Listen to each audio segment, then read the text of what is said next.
You, John Fitzgerald Kennedy, do solemnly swear I, John Fitzgerald Kennedy, do solemnly swear that you will faithfully execute the office of President of the United States that I will faithfully execute the office of President of the United States and will, to the best of your ability, and will, to the best of my ability, preserve, protect, and defend the Constitution of the United States. preserve, protect, and defend the Constitution of the United States. So help you God. So help me God.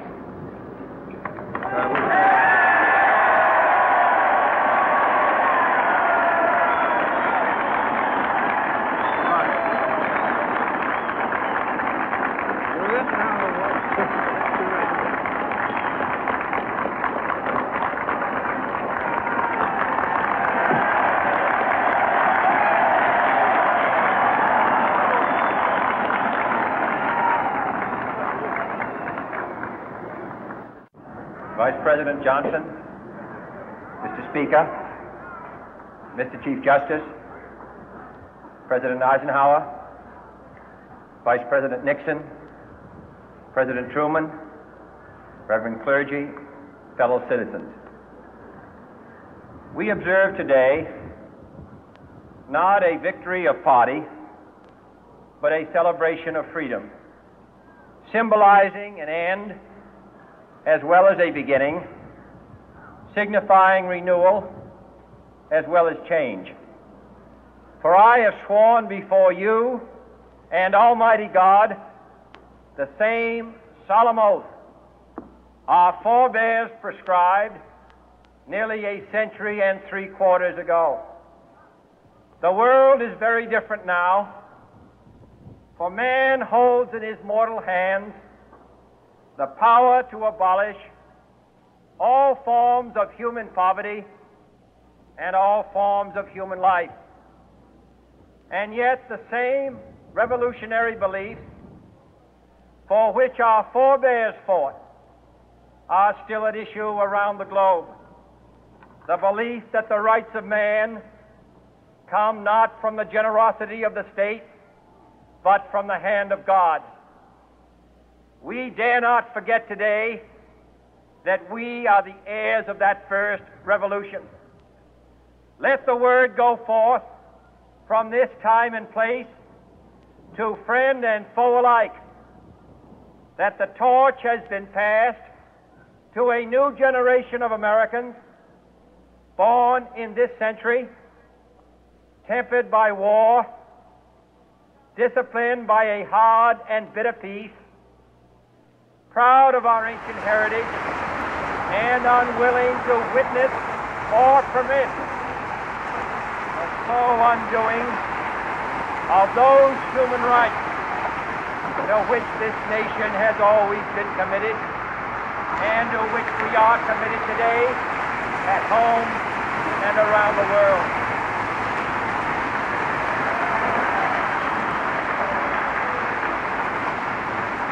Let every nation know, whether it wishes us well or ill, that we shall pay any price, bear any burden, meet any hardship, support any friend, oppose any foe, to assure the survival and the success of liberty.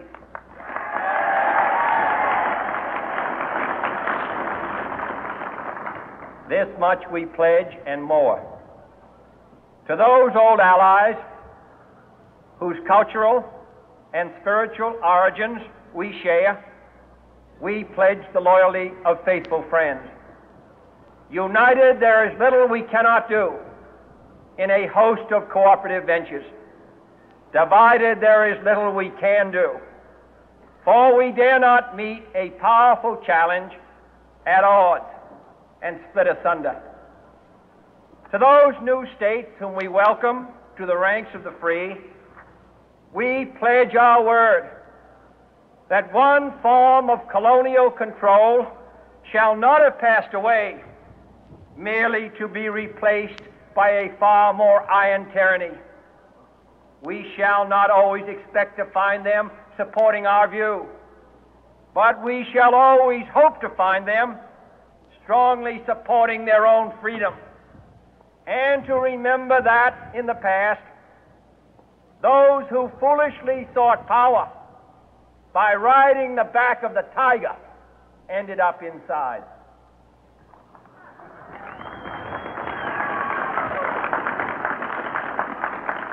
To those people in the huts and villages of half the globe struggling to break the bonds of mass misery, we pledge our best efforts to help them help themselves for whatever period is required, not because the communists may be doing it, not because we seek their votes, but because it is right. If a free society cannot help the many who are poor, it cannot save the few who are rich.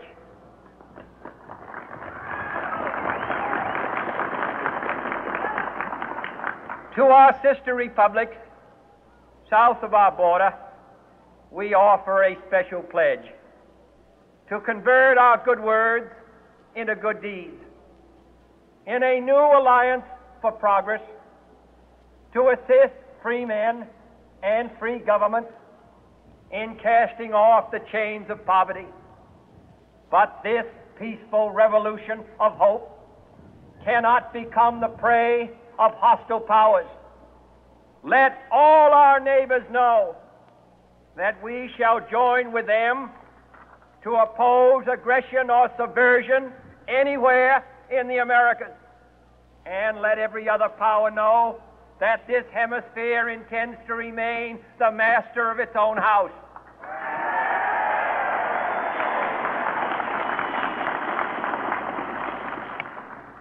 To that World Assembly of Sovereign States, the United Nations, our last best hope, in an age where the instruments of war have far outpaced the instruments of peace, we renew our pledge of support to prevent it from becoming merely a forum for invective, to strengthen its shield of the new and the weak, and to enlarge the area in which its writ may run. Finally, to those nations who would make themselves our adversary, we offer not a pledge, but a request that both sides begin anew the quest for peace.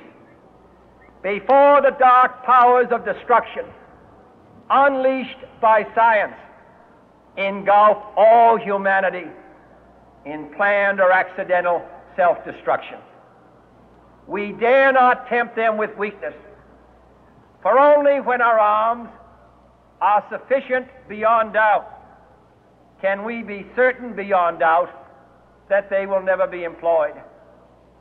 But neither can two great and powerful groups of nations take comfort from our present course, both sides overburdened by the cost of modern weapons, both rightly alarmed by the steady spread of the deadly atom, yet both racing to alter that uncertain balance of terror that stays the hand of mankind's final war. So let us begin anew, remembering on both sides that civility is not a sign of weakness, and sincerity is always subject to proof. Let us never negotiate out of fear, but let us never fear to negotiate.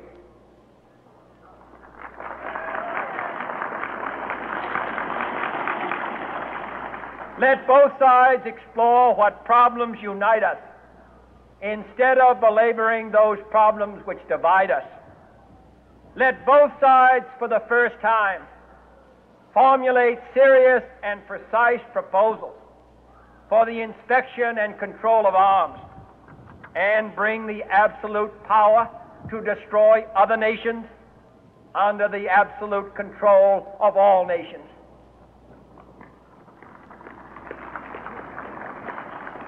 Let both sides seek to invoke the wonders of science instead of its terrors. Together, let us explore the stars, conquer the deserts, eradicate disease, tap the ocean